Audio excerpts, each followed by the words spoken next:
Bonjour, j'espère que vous avez passé de bonnes vacances de Noël. Alors, nous sommes à la fin du mois de décembre et donc nous allons faire le point boursier décembre.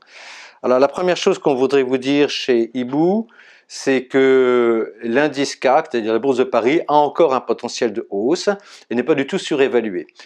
Comme vous pouvez le voir ici, c'est l'indice CAC depuis 20 ans. Et vous voyez, on vous a mis une ligne en noir qui reprend le plus haut de l'an 2000.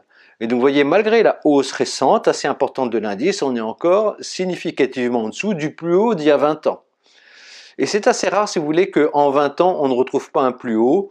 Donc ça veut dire que la bourse a un peu de retard dans son évolution par rapport à ce qu'ont eu beaucoup d'autres bourses comme la bourse américaine, et que donc il reste un potentiel. Donc ça, c'est la première chose qu'on voulait vous dire. Ne vous affolez pas, la bourse de Paris n'est pas du tout trop chère.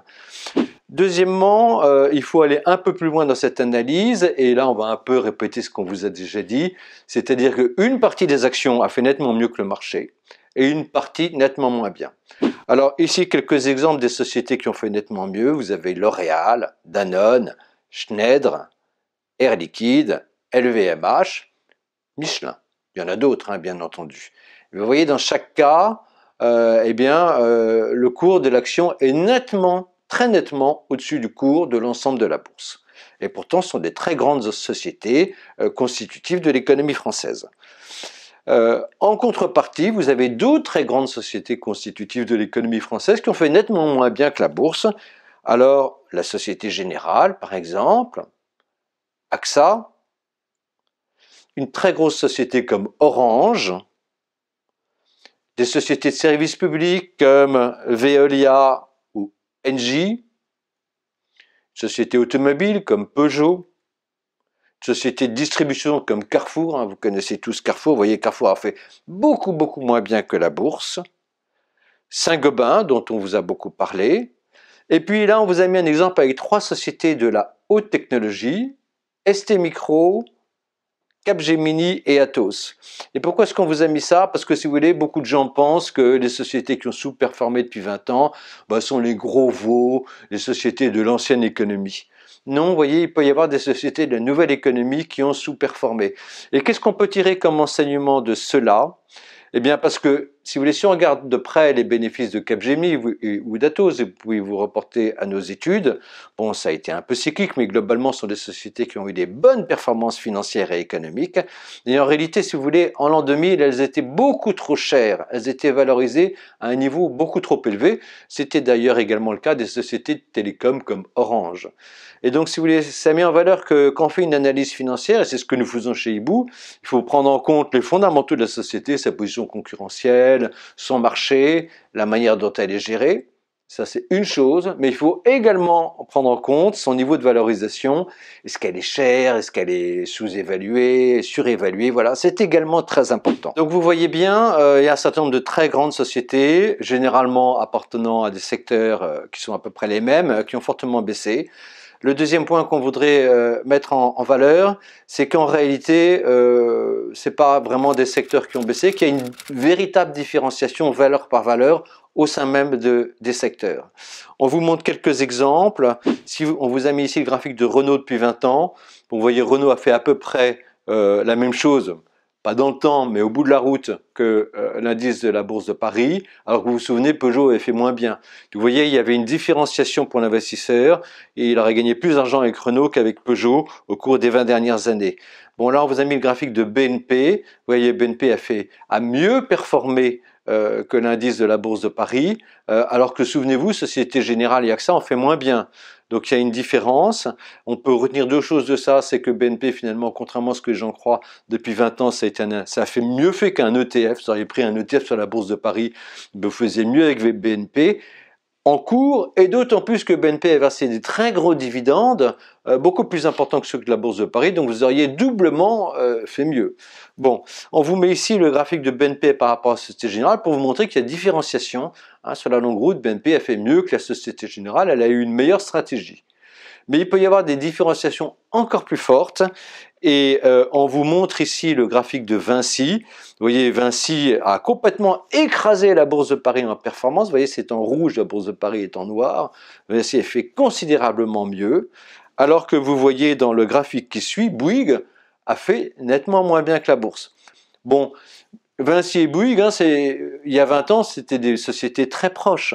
Alors Vinci a fait le choix, si vous voulez, des concessions autoroutières, concessions aéroportuaires avec lesquelles Vinci a gagné énormément d'argent. Bouygues a fait le choix du téléphone avec Bouygues Télécom, et finalement CRT a des problèmes d'investissement, de concurrence, notamment avec l'arrivée de Free, qui ont été très importants. Et donc ça explique que Vinci ait eu un meilleur parcours de Bouygues. Et puis d'autre part, il y avait également un niveau de valorisation. En 2000, Bouygues ayant une partie télécom était nettement mieux valorisé que Vinci. Donc vous voyez, il y a les deux aspects à prendre en compte. Mais tout ça pour dire que finalement, c'est bien d'avoir des visions top-down, mais au bout de la route, c'est vraiment le bottom-up qui compte. Il faut regarder au cas par cas les sociétés, leur parcours boursier et leur parcours économique et financier. Bon. Deuxième grande idée qu'on voudrait vous laisser à cette fin d'année 2019, eh bien c'est que l'impression qu'on a chez Zibou, si vous voulez, c'est que les marchés, ils ont tourné, c'est-à-dire qu'ils ont pris une évolution différente de celle qu'ils avaient depuis plusieurs années. Alors d'abord, ça c'est vrai si on regarde l'indice de la Bourse de Paris par rapport aux autres indices, et particulièrement par rapport à l'indice de la Bourse américaine. Alors on vous avait mis ici en noir l'évolution de l'indice Dow Jones depuis 20 ans, et en rouge l'évolution de la Bourse de Paris du CAC 40 depuis 20 ans. Vous voyez que sur 20 ans, la Bourse américaine a fait très nettement mieux que la Bourse de Paris, et ça c'est vrai sur 10 ans, et c'est également vrai sur 5 ans. Mais la grande nouveauté, c'est que si vous prenez sur un an, eh bien vous voyez, le CAC 40 a fait mieux que la Bourse américaine. Et donc ça, pour Hibou, on pense que c'est vraiment potentiellement un tournant. Et si on va voir à l'intérieur même du CAC 40, de la Bourse de Paris, eh bien, il y a aussi une évolution. Alors, on vous a mis ici l'évolution de grandes sociétés de croissance de très grande qualité depuis un an. On vous a mis 3 exemples. LVMH, Legrand, Dassault Systèmes. Et vous voyez comme ce qui s'était passé depuis 20 ans, sur un an, elles ont fait nettement mieux que l'indice de la Bourse de Paris. Mais si on vous les met sur 6 mois, ça reste vrai, mais moins. Vous voyez par exemple Dassault Systèmes sur 6 mois a fait moins bien que la bourse, et LVMH et Legrand ont fait mieux que la Bourse de Paris, mais l'écart est moins important que par le passé, donc il est peut-être en train de se passer quelque chose. Et si on prend les sociétés qui ont fait nettement moins bien que la bourse depuis 20 ans, par exemple AXA et Saint-Gobain, eh bien vous voyez sur les 6 derniers mois, elles ont fait exactement comme la bourse. Elles n'ont pas encore fait mieux, mais elles ont fait comme la bourse, donc c'est déjà un changement. Et il y a des sociétés qui anciennement avaient fait moins bien, qui ont fait nettement mieux. On vous a mis ici Veolia, Crédit Agricole et Bouygues. Depuis 6 mois, on fait nettement mieux que la Bourse de Paris. Donc vous savez, c'est un segment qu'on appelle souvent chez les professionnels segment value. Eh bien, l'impression qu'on a chez Hibou, si vous voulez, c'est que le segment value est en train de faire mieux que la bourse et est en train progressivement de rattraper le segment des valeurs de croissance et de qualité, généralement appelé le segment growth. Alors, il y a une autre caractéristique, c'est que si on prend non pas tout le secteur value avec des titres comme Veolia ou Saint-Gobain, mais si on prend uniquement le secteur bancaire, eh bien alors là, il a très très nettement surperformé depuis 6 mois. On vous a mis ici le Crédit Agricole, la BNP et la Société Générale en couleur par rapport à l'indice CAC en noir. Et vous voyez que la surperformance est très forte, puisque notamment la Société Générale a fait plus 40%. Et cette surperformance, on vous a mis un cercle en vert, elle commence à peu près au mois d'août 2019. Alors qu'est-ce qui se passe? Eh bien, il se passe qu'on vous a mis ici l'évolution de l'obligation à 10 ans du gouvernement français. Il se passe que probablement, au mois d'août, il y a eu un point bas, puisqu'on a été à, de mémoire, moins 0,45% de rendement sur le 10 ans français. Et vous voyez que depuis, les taux ont tendance à remonter, que maintenant on est proche de zéro. Et ce qu'on pense chez Hibou, c'est qu'on est plutôt reparti durablement à la hausse, même si bien sûr ça ne se fera pas en ligne droite. Et donc forcément, il y a une forme d'indexation du secteur bancaire, parce que les investisseurs considèrent que le secteur bancaire est très largement indexé sur l'évolution des taux d'intérêt, ce qui, si vous avez suivi nos études, notamment sur BNP, est partiellement vrai. Voilà.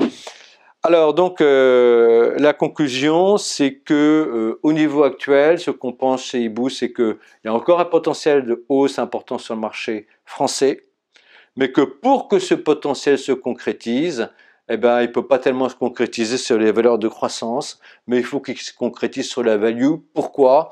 Parce que comme on vous l'a déjà dit, on vous le remontre ici, les niveaux de valorisation des sociétés, de croissance des très belles sociétés est d'ores et déjà très élevé. Vous avez du LVMH à 25 fois les bénéfices 2020, du Dassault Systèmes à 36 fois, du L'Oréal à 31 fois, de l'Air Liquide à 23 fois et Siloxotica à 29 fois.